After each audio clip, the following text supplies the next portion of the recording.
जय माता दी की फ्रेंड्स। इस बार नवरात्रि पर्व 26 सितंबर सोमवार के दिन से शुरू होकर 5 अक्टूबर दिन बुधवार को समापन होगा। माता भगवती इस बार हाथी की सवारी पर 9 दिन तक पृथ्वी लोक पर भ्रमण करेंगी और सभी को शुभ वरदान प्राप्त होंगे। माता की सेवा सच्चे मन से जो भी श्रद्धालु हैं वो भक्ति भाव के साथ करेंगे तो उनकी सभी समस्त मनोकामनाएं पूर्ण होंगी। कहते हैं 9 दिन तक माता की सच्चे मन से श्रद्धा की जाए तो माता भगवती अपने भक्तों का कल्याण करती हैं। कलश स्थापना का शुभ समय होगा 26 सितंबर को सुबह 6:11 से 7:51 तक। कलश स्थापना से बहुत ही शुभ फल प्राप्त होता है। इसमें आप विधि विधान से कलश को स्थापित कीजिए। 9 दिन के लिए माता भगवती को याद करके समस्त देवी देवताओं का आवाहन करके आप कलश की स्थापना करें और उसमें नारियल जरूर रखें। फ्रेंड्स, हरे भरे ज्वारे भी उगाए जाते हैं, उसी पर हमारे यहाँ कलश की स्थापना की जाती है। तो आप शुद्ध मिट्टी ले लीजिएगा। यदि आपके पास मिट्टी नहीं है तो नदी का जो रेत होता है उसको अच्छे से साफ करके धुल के आप किसी भी मिट्टी के पात्र में उसे रख लीजिएगा और उसी में जौ को आप बो दीजिएगा।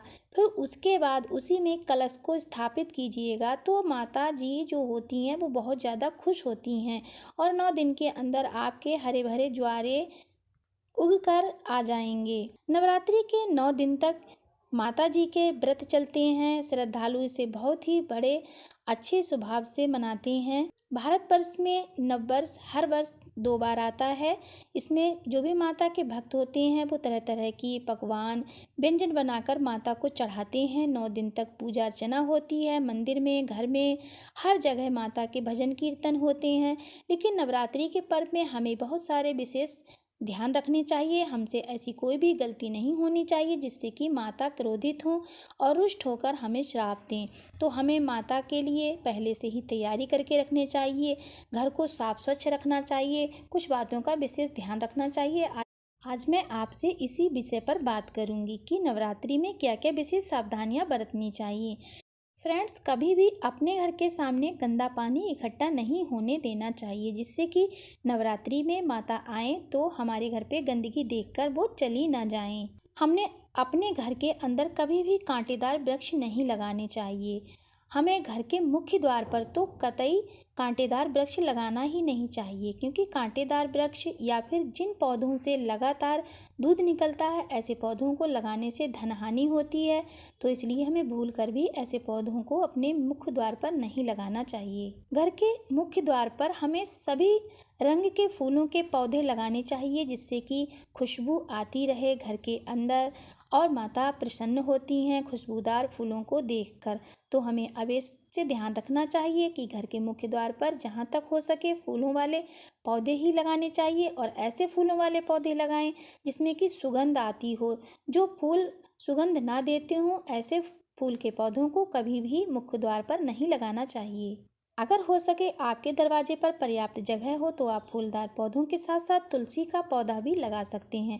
ये भी तुलसी का जो पौधा होता है तुलसी का वो भी बहुत शुभ होता है और हमें अपने दरवाजे पर अवश्य लगाना चाहिए। तुलसी का पौधा फ्रेंड्स बहुत ही औषधीय पौधा होता है, दिव्य पौधा होता है। इससे हमारे बहुत सारे जो भी बैक्टीरिया कीटाणु जो भी होते हैं इस पौधे के सेवन से सही हो जाते हैं। घर के मुख्य द्वार पर कभी भी हमें झाड़ू पोछा वाला कपड़ा या फिर वाइपर कभी भी रखना नहीं चाहिए।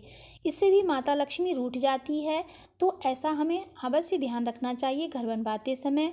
और अगर आप रखते भी हैं मुख्य द्वार पर झाड़ू वगैरह तो हटा देनी चाहिए। नवरात्रि में तो बिल्कुल भी झाड़ू पोछे दरवाजे पर नहीं रखना चाहिए। घर के आगे बेल का लगाना शुभ संकेत नहीं देता है। जो पौधे जो बेल की तरह पौंडते हैं तो उन पौधों को हमें घर के मुख्य द्वार पर कभी भी नहीं लगाना चाहिए। अगर आप लगाना चाहते हैं तो किसी साइड से लगा सकते हैं, अपने घर के दाईं या बाईं साइड से, लेकिन बीचों बीच में नहीं लगाना चाहिए।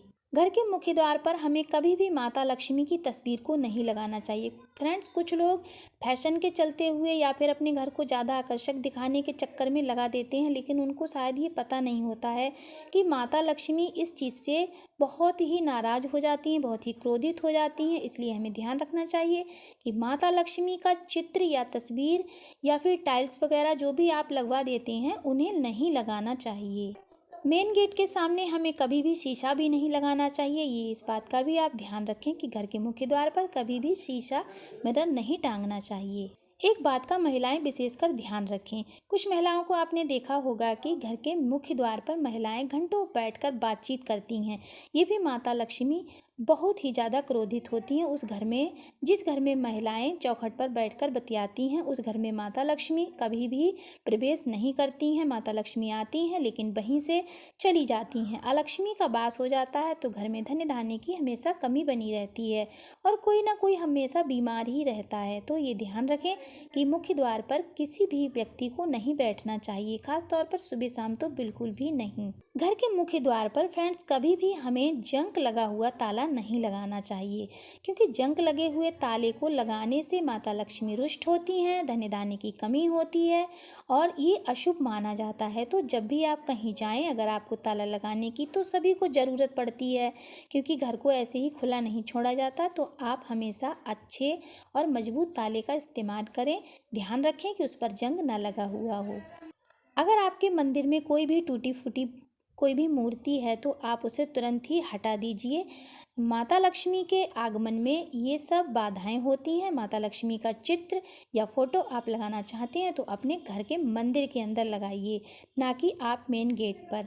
तो नवरात्रि से पहले आप बहुत सारी तैयारियां कर लीजिए। अगर आपके मंदिर में कोई भी टूटा फूटा या फटा पुराना कोई भी कैलेंडर है या फिर कोई मूर्ति टूटी हुई है तो आप उसको तत्काल हटा दीजिए।